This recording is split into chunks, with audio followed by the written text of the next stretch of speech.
AI is not as capable as a human mind, and this philosopher can give you a compelling argument for it. His argument has nothing to do with vague terms like the soul, and everything to do with hard science and math that will bring us to the edge of reasoning itself. This is also the story of a mathematician and philosopher who fundamentally transformed logic, epistemology, and how we think about minds and machines. This is the story of Gödel. Chapter 1: The Bedrock of Mathematics. Meet Gödel. He was an Austrian mathematician born in 1906. Right now, you can see him taking a stroll with his great friend, Albert Einstein. Just a few years prior, before the two even met, Gödel had already become the world's most famous logician because he could prove that even the strongest logical systems have inherent limits. In such systems, there exist statements that are true but can never be proven to be true. To fully grasp why these limitations exist, we need to go back into a time when math wanted to become flawless. From 1910 to 1913, two extraordinary philosophers, Bertrand Russell and Alfred Whitehead, published the Principia Mathematica. In this book, they tried to reduce all of mathematics to a few well-defined basic assumptions. These assumptions, which cannot themselves be proven, but are often so self-evident that they are accepted, are called axioms. An axiom that accompanied you through school is the second piano axiom. Every natural number has a unique natural successor. This axiom formally states our everyday observation that we can always count one number higher. Now, consider the fourth piano axiom. 0 is not the successor of any natural number. This positions 0 as the foundational starting point of a natural number sequence. From there, and using the previous axiom that every number has a unique successor, we can logically construct the entire number line. Thus, the natural numbers begin at 0 and stretch infinitely forward. What seems insignificant here was in fact a colossal philosophical endeavor, because Russell and Whitehead's goal was to prove every mathematical truth by deducing it through a precise logical chain of axioms. In philosophy, this idea that every mathematical truth is constructible by piecing together axioms with formal logic is called logicism. But it's wrong. At least the version of logicism Russell hoped for, and Gödel proved it, accidentally revealing the constraints of AI decades before AI was even born. Chapter 2: The Perfect Game. See, what Russell had in mind when he wrote the Principia Mathematica was to find a single logical system that was both consistent and complete. Consistency is a property of a formal logical system that states that no proposition can be true and false simultaneously. This is intuitive. It cannot rain and not rain at the same time. Likewise, in a logical system, one cannot derive a statement and its negation without violating consistency. Completeness, on the other hand, describes the relation between truth and provability. A logical system is seen as complete if every statement that is true in the system can also be proven within the system, i.e., every truth can be proved. What Whitehead and Russell tried to build in the Principia Mathematica was a logical system that satisfies both traits. A system without contradictions, a system where truth was always reachable, a perfect machine for knowledge. To picture this, imagine a game of chess. The standard pieces and their movements represent the system's axioms and rules of inference. If you introduce a new piece, say a knight that moves diagonally, and define new rules for it, you've created a new system. It's still logical, but within its own framework. That's exactly what mathematical logic tries to do. Every system is a game with its own internal coherence.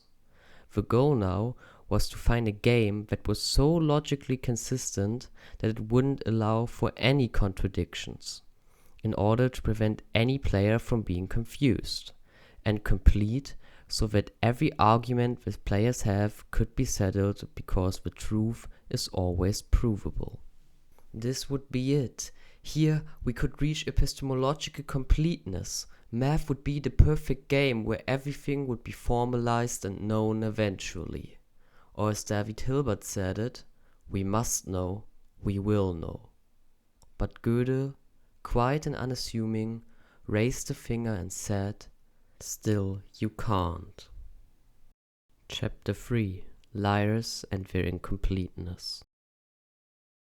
Just 1 year after Hilbert's unwavering declaration in 1931, a young, not yet world-renowned mathematician published a paper that shattered the dream. In it, he revealed no sufficiently powerful logical system, that is, any framework capable of expressing arithmetic like the piano axioms, can ever be both complete and consistent. This is Gödel's incompleteness theorem. And you can understand it by listening to this liar. Meet Epimendes. He lives on Crete, and he has a problem. He lies. Always. No true statement has ever passed his lips. One day, Epimendes walks up to you and says, I am lying right now. Disaster. Since Epimendes is known to lie every time, you assume that he is lying now, which would make his statement false. But if I'm lying right now is false, then Epimendes isn't lying at the moment, and that in turn implies that the statement is true.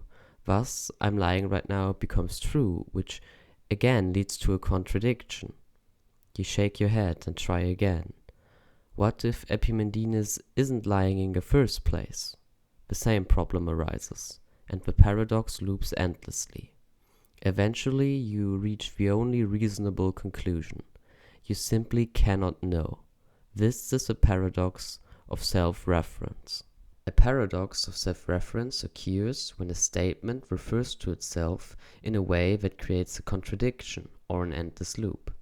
In philosophy, such an endless loop of recursive statements is called infinite regress. Note how this exactly destroys the possibility of allowing the consistency and completeness of our reasoning at the same time. If we want our reasoning to stay consistent, we must admit, we can't tell if Epimendes' statement is true or false. But that means our reasoning is incomplete, as it cannot determine the truth of at least one sentence. If we enforce completeness instead, we will prove both the statement and its negation. Epimendes would be sincere and lying at the same time. This would make it contradictory, and consistency would be lost. And that's the trap Goethe sprung on mathematics. Because he found a way to bring this paradox into math itself. Using the language of formal arithmetic, he constructed a sentence that essentially says, this statement cannot be proven within the system. This is just like the liar's paradox. If the system could prove the statement is not provable, it would create a contradiction. It would be proving something that says it cannot be proven, violating consistency. If the system can't prove the statement, then the sentence is true but unprovable, and the system fails to capture all truths. That violates completeness. Sentences like this are called Gödel sentences. Statements that are true, but whose truth can never be proven within the system itself. They only exist in systems that are consistent, and therefore by necessity incomplete. Finally we arrived. This is the exact point where Gödel's insight becomes a philosophical grenade. Gödel's sentences are the reason some argue that AI will always think less than humans. Chapter 4: The Mind Overpowering the Machine. Because what is a machine like an AI at its core? The answer: a formal system. Machines operate using formal logic. With the help of such logic, a computer solves algorithmically.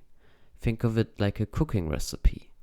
The input is the ingredients, the recipe, the algorithm is a precise set of steps, the output, a dish.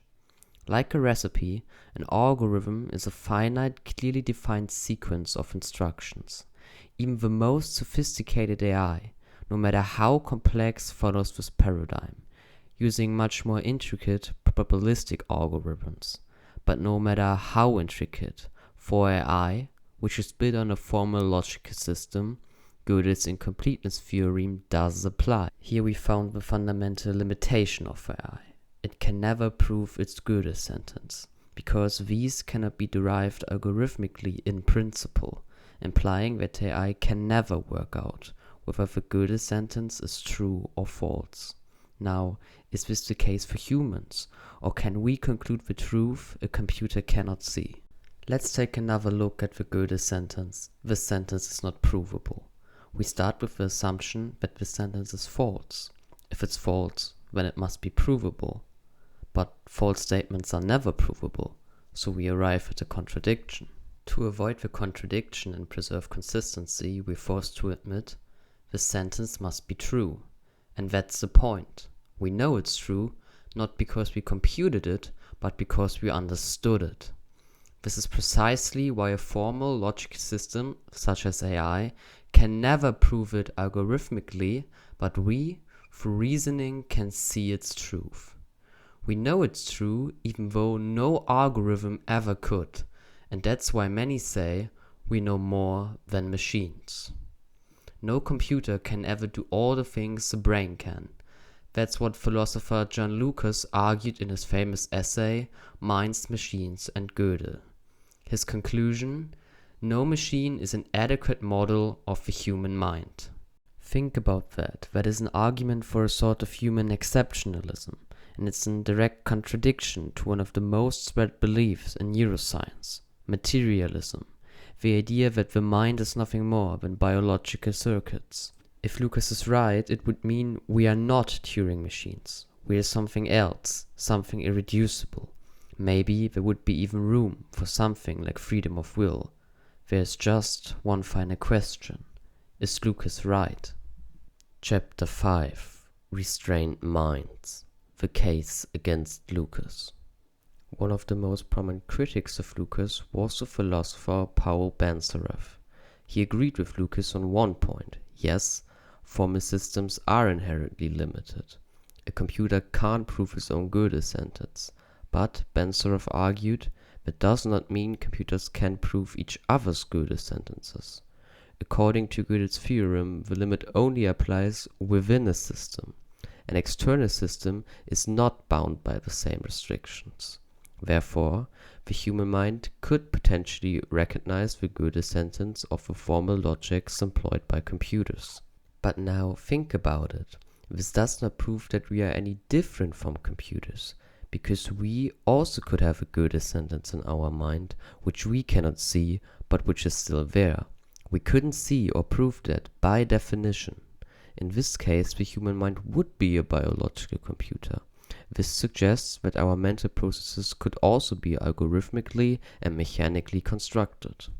Which position is truly correct, Lucas or Bansarev's? We can't say. To truly choose, we'd need to know whether our own system contains a statement that is true but unprovable. But that's the whole problem. Gödel sentences, by their nature, can never be proven by the system they belong to.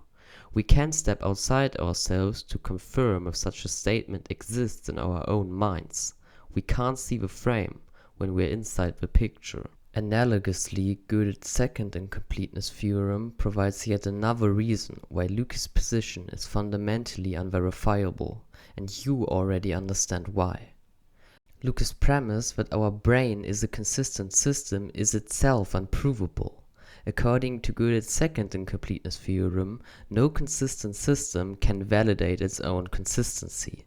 Just like a person who claims I am not lying can never be trusted, a system cannot confirm its own trustworthiness from within. We can't prove the mind is more than a machine, because we can step outside of our minds, and here we reach the center of the spiral. This is the case for any self-referential structure. Not the mind, not the machine, the true limit is logic itself. Goethe didn't draw the line between humans and AI. He drew it between what can be known and what forever stays beyond proof.